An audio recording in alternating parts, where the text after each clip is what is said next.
On episode 449 of Nintendo Switchcraft, my Nintendo Switch year in review. Do you want to build a Zelda? And a DLC surprise. Those stories and more on this episode of Nintendo Switchcraft. Hey listeners, this is Joel Mead24 from the Run Jump Stomp Discord community. You're listening to Nintendo Switchcraft.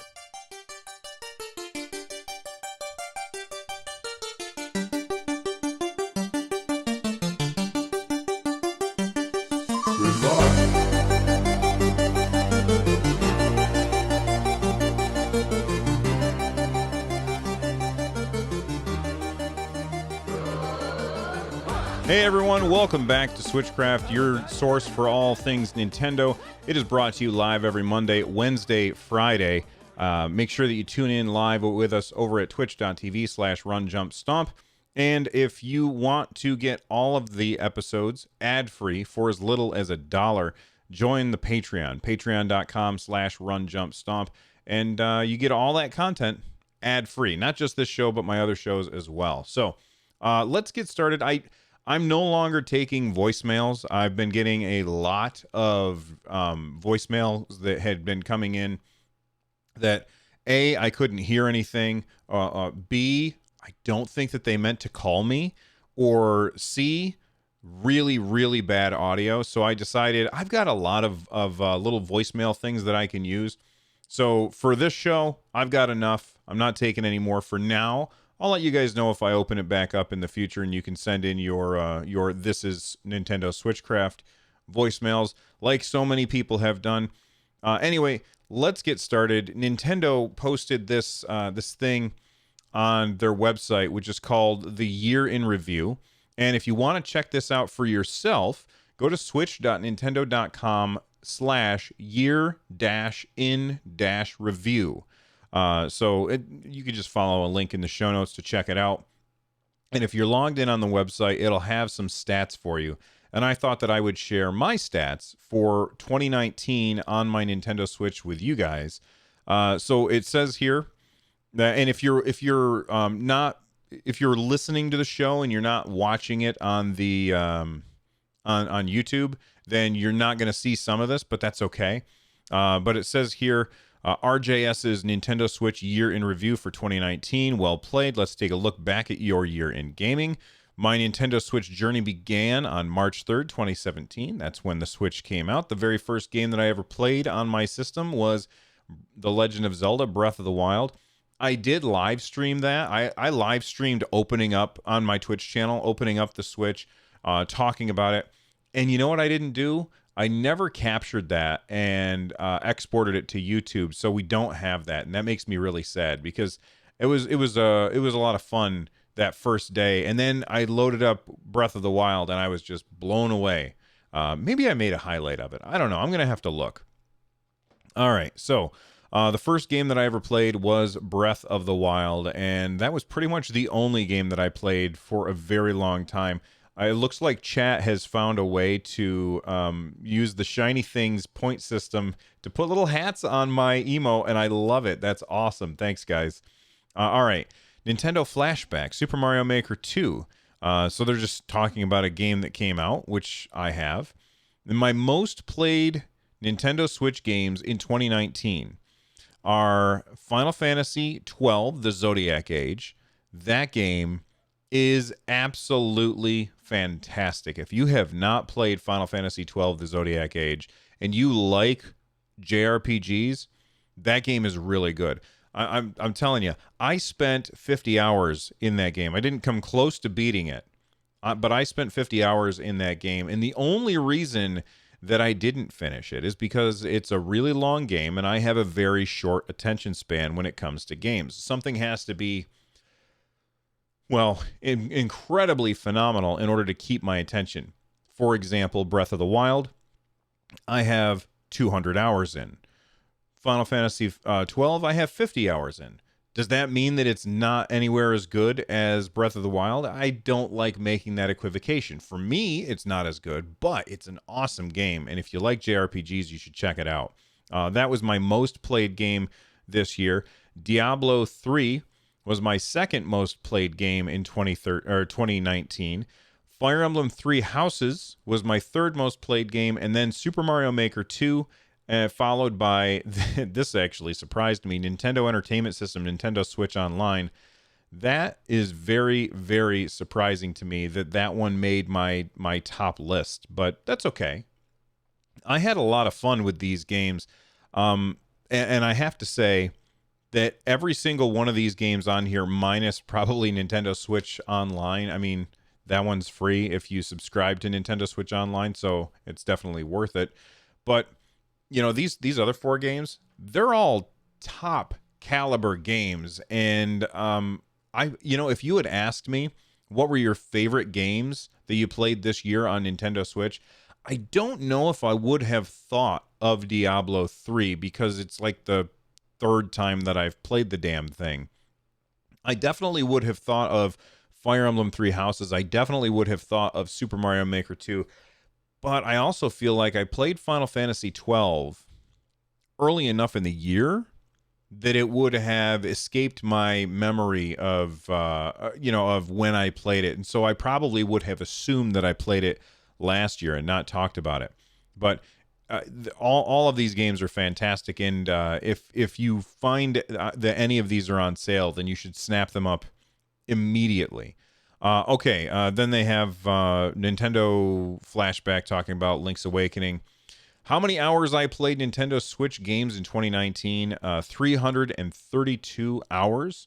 And how many games did I play this year? I played 156 games this year. Now, that seems like a really high amount, but keep in mind that a lot of those 156 games, those were games where I got them as a review copy and I played a little bit of it and said, okay, it's kind of cool, or no, this is not for me, and moved on fairly quickly.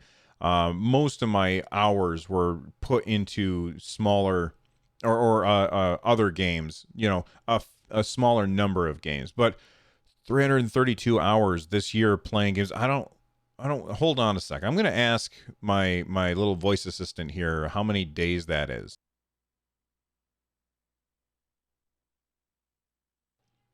So I just asked.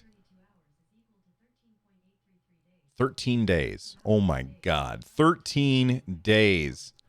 13, well, actually 14 days if you round up. That's 14 days of 2019 that I spent playing. Yikes. That's okay. Let's move on. Let's see what else. The most time playing the games on Nintendo Switch these days. January, I spent a lot of time playing games. That surprises me quite a bit.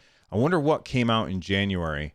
I wonder if that's Final Fantasy 12 or if that's Diablo 3. I spent a lot of time in January playing games, and then it dips down, and then June, July, and August are always going to be my highest because I have more free time during that time. And of course, as the year has progressed on, I've been playing less and less. It feels like September and October I played a bunch because we had all of those games come out in September and October. And like November, I haven't played anything really, like hardly at all. And of course, December, I haven't hardly touched the Nintendo Switch. So there's that. How many gold coins I got this year? 3,395, which is cool, I guess. And then Pokemon Sword and Shield, they're trying to get me to buy that. And then there's little buttons here that you can use to share these stats out into little pictures, and I posted those on my Twitter account earlier today, twitter.com/runjumpstomp. But hey, here's what I want to know. I want to know what your stats are. All right, so what you can do is tweet them at me at runjumpstomp and let me know what are your stats like for what is it called, the year in review. That was my year in review, and I'd say this is a pretty good year. Res TV is saying that he knows somebody that has 1,271 hours. That's crazy. Hey, one of the patrons that subscribe over at patreon.com/runjumpstomp, I know for a fact that they have 400 hours in just Fire Emblem Three Houses. Only that game. No other game. Just that game. They have 400 hours in only that game. So that's pretty crazy. Joel Mead in chat says we have a word for that, it's called unemployed. Yeah, maybe. Or you know what? Maybe they just don't. They have a lot of extra time outside of work. It's certainly possible. All right, let's go back to the show notes and see what else we have to talk about today. This comes to us from a tweet from Japanese Nintendo. It says that Monolith Soft is still actively recruiting for a Legend of Zelda game. It's most likely Breath of the Wild 2. Not much more for me to say about that. I mean, if you are a game developer and you want to make, want to put your mark on the world and help make a Zelda game, and apparently you should probably speak Japanese, but it says Monolith Soft are still recruiting staff for a Zelda game, most likely Breath of the Wild 2. Positions include technical artists, programmers, planners, designers, and management supporters. Monolith Soft are looking for freelancers, including character modelers, concept art designers, scenario planners, and map modeler. Now, JapaneseNintendo.com, they're the ones that are saying it's most likely the Breath of the Wild sequel. And the idea that they're hiring for character modelers, concept art designers, and scenario planners and map modelers, like those things, those particular jobs make me think it's very unlikely that it is Breath of the Wild 2.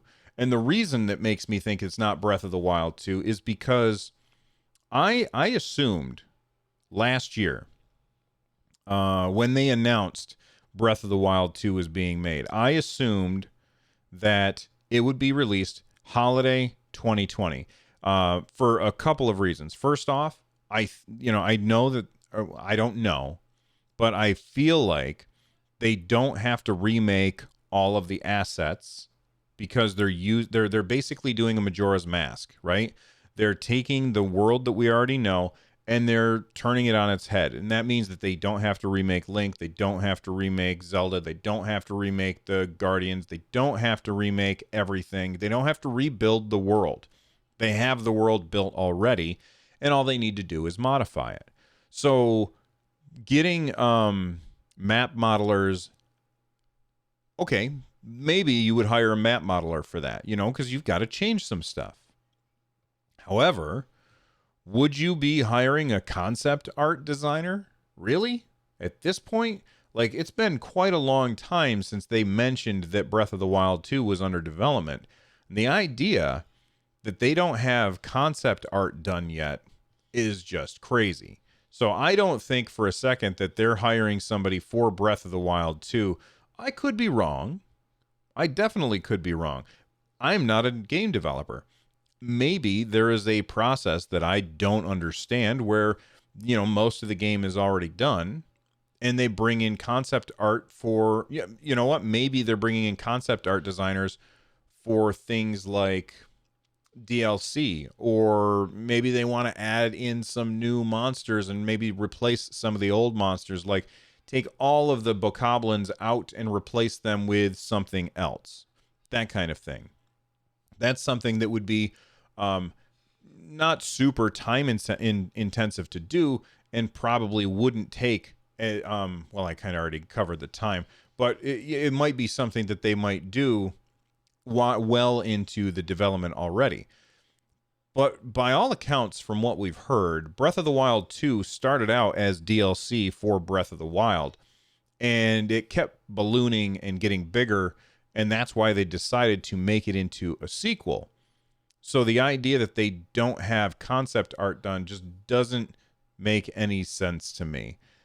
Anyway, that's just my opinion. I could be wrong, but hey, I figured I'd let people know that they're hiring for some Zelda game, and what I'm hoping for is that it's not Breath of the Wild 2. I still hope that Breath of the Wild 2, my favorite game of all time, is the first one.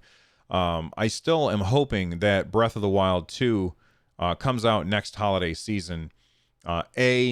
Because it would really, really do, it would really help Nintendo when the next Xbox, the Series X, the Xbox Series X, and the PS5, when those two things launch next holiday season, having a new 3D Zelda game to say, hey, don't forget about Nintendo. You're going to be all playing all these brand new games, but we're going to have the next Zelda game, the sequel to, in my opinion, the greatest game of all time. That is going to be very, very compelling and will definitely boost sales for Nintendo when these other systems are just launching. That being said, I've been wrong before, and maybe I'll be wrong this time. Only time will tell. All right, let's take a quick break. We'll hear from a sponsor, and when we come back, I've got some more Nintendo news for you. Stick around. Atari introduces the Woman of the Year, Ms. Pac-Man. All right, we are back, and we've got some surprise DLC that is on the way. Speaking of DLC, this is a tweet that comes from Nintendo of America. It says the Ghost Hunt continues into 2020. Get access to 6 new Scarescraper costumes with matching floors and ghosts, and 6 new Scream Park mini games with Luigi's Mansion 3 multiplayer pack DLC. You can pre-order now to get special Polterpup flashlight, which that's kind of cool. It doesn't look. I've played very, very little of the multiplayer aspect of Luigi's Mansion 3. My son isn't really interested. My wife isn't really interested. I'm really the only person here in the house that is interested, and there's no online play for this, so I haven't really had much of an opportunity to play. No, don't get me wrong. My son wants Luigi's Mansion 3, but he really only cares about the single player part of it. He's not really interested in the multiplayer part. I bet if he sat down and tried it with me, he would have a blast, but convincing him to stop playing Fortnite or Apex or whatever online shooter that he's playing with his friends, that's tough to do, you know? Kids want to play with their friends, and that's what their friends are playing. So I think that this is cool for people who are playing it. For me, I'm certainly not going to be spending money on it. Now, it's only $10, which is pretty cool. And you can buy it ahead of time, but it comes out sometime in 2020. Now, it actually comes in 2 packs, and Nintendo has done this before. They did it with Breath of the Wild. With Breath of the Wild, they had 2 DLC packs. You could not buy them separately. You bought them all at once for one price, and then they unlocked over time. Like, so DLC pack 1 came, and we had like the map update and something else, and then DLC 2 came, and we had the motorcycle and the extra shrine that we had to do, which was really cool. I thought that it was cool. They did this before with Mario Kart 8 back on the Wii U. We bought the DLC. It came in, you bought it once and you got everything, and then you had to wait for the DLC to unlock, and the first one came with 4 new tracks. Was it 4 new tracks? Maybe it was 4 new courses. I can't remember now. It's been a long time. Came with new tracks, new courses, new cars,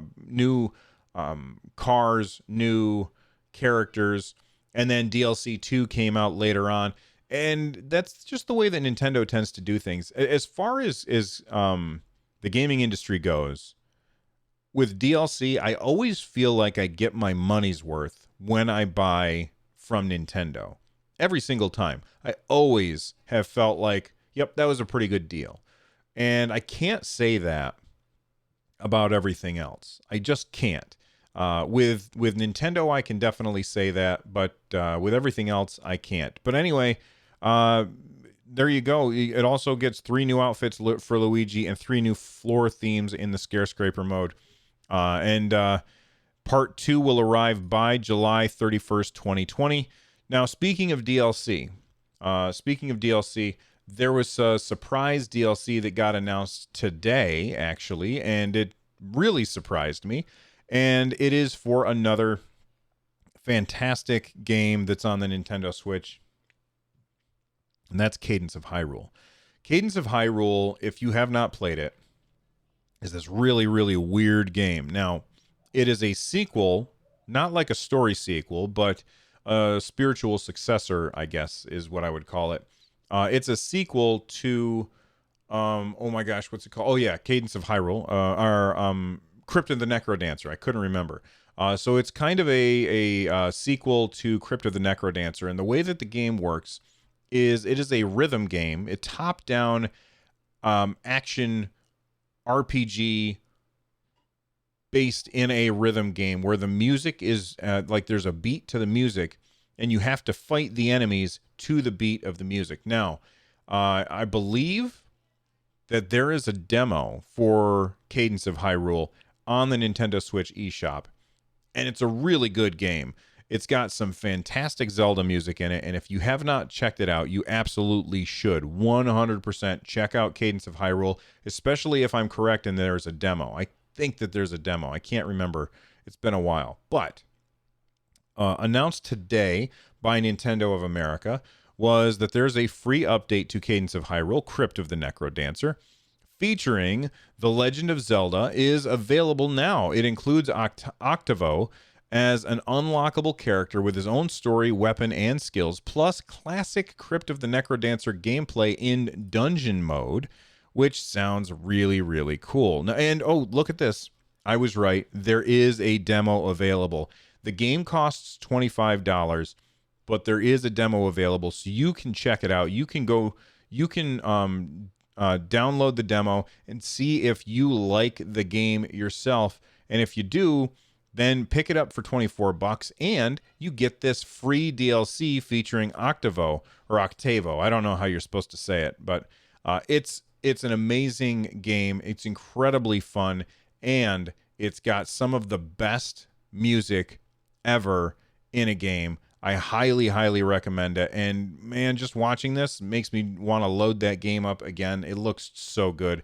And I'm excited to try out the DLC. I don't know when I will, because I'm pretty swamped with Christmas right around the corner. There's a lot going on around here.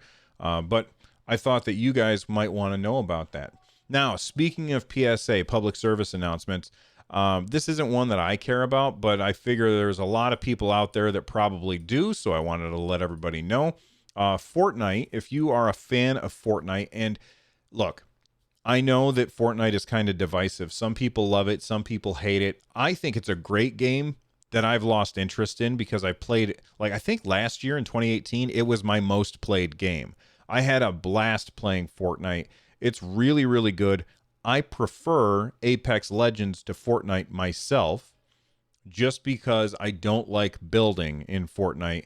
And I've tried, like, sitting down to play with my son and going back, and he's just like, good God, you are just so bad at this. And he's right. I'm really bad at it because I'm out of practice, and I don't want to practice. I'm not interested in practicing the game. Like, it's not compelling enough for me anymore. That being said, it's free, so why wouldn't you have it? So if you didn't know, you get to unwrap 14, I don't know why I held up two fingers just then, but you get to unwrap 14 free presents. It's called Winterfest, and it's basically skins and stuff like that. And like, my son came up earlier and he goes, "Hey Dad, I just got the Millennium Falcon as a glider in Fortnite." And I was like, that's really cool. It's enough that I may log in each day and try and unwrap a present. I still haven't today, even though I had today off. I probably should have, but there you go. Now you know that Fortnite is giving all players free skins and other goodies for Christmas. And this comes to us from NintendoLife.com. And actually, it really comes to us from my son. I just wanted something to put on the screen for this, but because he's the one that told me about it this morning. They say Winterfest 2019 is upon us. And should you drop into a game lobby, you'll find a brand new Snowflake tab waiting for you. Click on that and you'll be taken into the Winterfest Lodge, where you can unwrap new presents every day for the next 14 days. If you miss any, you've got until 7th of January to pick them up. You can expect to grab 2 outfits, 2 gliders, 2 pickaxes, 2 wraps, which my son says are skins for the guns. So I guess you get a gun and they skin the gun so it looks different. So there you go. 1 emote and more, all for free and all exclusive to this year's Winterfest events. The festivities don't end there, as you'll also find a stocking in the Winterfest Lodge, which grants you a new challenge each day for extra rewards and XP, and some favorite weapons in the LT limited time events are making a comeback too. Wix Bounty, Arsenal, and more will appear between now and 2nd of January. and Zone Wars will be running throughout the holidays. I don't know what any of that is, but that's okay. I don't need to know what any of that is. Now, if you know what that stuff is, now you know, and knowing's half the battle, so hopefully you are excited about that. All right. The last story that I want to talk about today is actually one that surprised me. I saw this and I was like, why would people buy this? So Arcade Archives is basically, there's this company named Hamster, and they have been publishing these Arcade Archive games, which are, if you didn't know, Nintendo back in the 80s and 90s, they had arcade cabinets where you could play certain games, and they were called Arcade Versus or something. And they had two screens, so two players could play basically against each other. And so you would have one screen all to yourself, and the other person would have one screen all to themselves. I mean, essentially, Nintendo has been doing dual screen stuff for a very, very long time.